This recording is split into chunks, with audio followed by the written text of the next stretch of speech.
Cremallera és la història de tres xiquetes que se coneixen en un campament i ahí teixeran les seues amistats i es coneixeran una miqueta més. I a poc anirem descobrint on està este campament, que no és un altre lloc que un campament de refugiades. I l'obra conta realment com se recolzen, com se donen suport entre elles, com s'ajuden a sobreviure i a viure i com per a elles això és una experiència vital importantíssima per a les seues vides posteriors. A mi el primer dia que vaig arribar ni em van preguntar si volia o no. Ras! Crec que Cremallera intenta apropar aquest tema dels camps de refugiats i de tota la catàstrofe que estem vivint humanitària en aquests llocs i vist des del punt de vista de les xiquetes i els xiquets que estan en aquests camps intenten sobreviure moralment i amb tota dignitat en aquesta situació tan extrema. I jo crec que és també una història d'esperança, sobretot, en el futur. I d'alguna manera el que jo volia era que apel·lara a l'emoció i a l'empatia amb la que podem arribar a entendre en quina situació estan. Ai, és que m'agrada tant l'aigua! Estaria bevent tot el dia. I estaries tot el dia pissant. L'Etre, el Catalejo... Estem treballant dos directors, que és una directora i un director, que és una cosa poc habitual, però que ens serveix un poc també per explorar el funcionament de com podem ser complementaris i no estar discutint a veure quina és la decisió. Ara fem un treball de que els 3 primers dies de la setmana Sònia planteja i explora les escenes que estan treballant aquesta setmana i jo arribo a final de setmana 3 dies més o 2-3 dies més i jo començo a reescriure sobre el que ha escrit. Després, a la setmana següent, ja reescriu sobre el que jo he reescrit. I d'alguna manera, aquesta forma de treballar el que fa és dissoldre un poc la marca del director, no? I de la meua i de la de Sònia, no? La dissol, la barreja, la canvia i la compartís amb les actrius, que crec que és el que més important. Per a mi és el més important.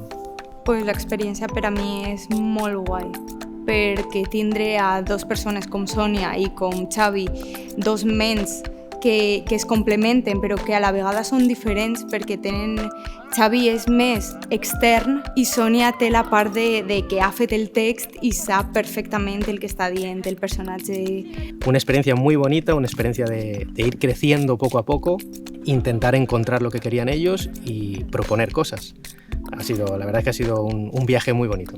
No sé, pensé que molt bé, que estem fent ahir una pinya molt guai.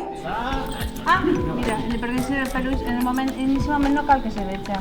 És una obra molt tendra, feta amb molta delicadesa i els seus personatges són únics i tenen moltíssima personalitat. Tota una experiència, no? El fet de poder desenvolupar tot el procés des de l'escriptura fins a la posada en escena. A mi m'agrada tot. És el que més m'agrada del campament. Intentar recrear de algún modo la sensación de esta tienda, no tampoco como una tienda de campaña real, que hubiese sido lo sencillo, sino como un refugio que acoge y que tiene su propia vida, como un intérprete más dentro de la pieza, que baila, se mueve, que tiene su propia dramaturgia, no? M'interessava molt això, crear també atmosferes i estimular també la imaginació de les xiquetes i els xiquets que veuran la peça.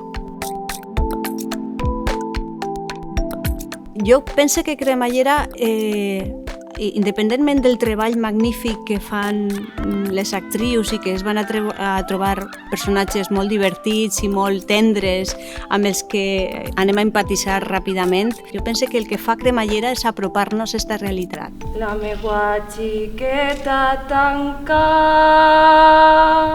les manetes per dormir. La gent té que vindre a veure-la i per entendre un poc també tot el que està passant al voltant del món, no a soles en el nostre país, en el nostre territori. Creo que tiene un poco de todo. Está tratado con delicadeza, pero a la vez tiene humor.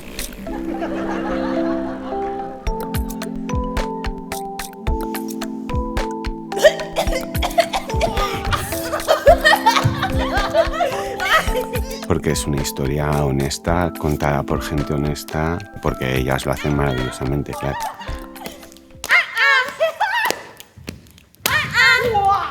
Que és una obra molt tendra, que és per a xiquets, però també per als adults. Bum, bum!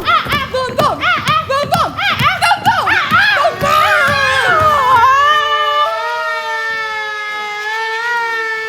que de veritat és una experiència molt enriquidora, jo crec.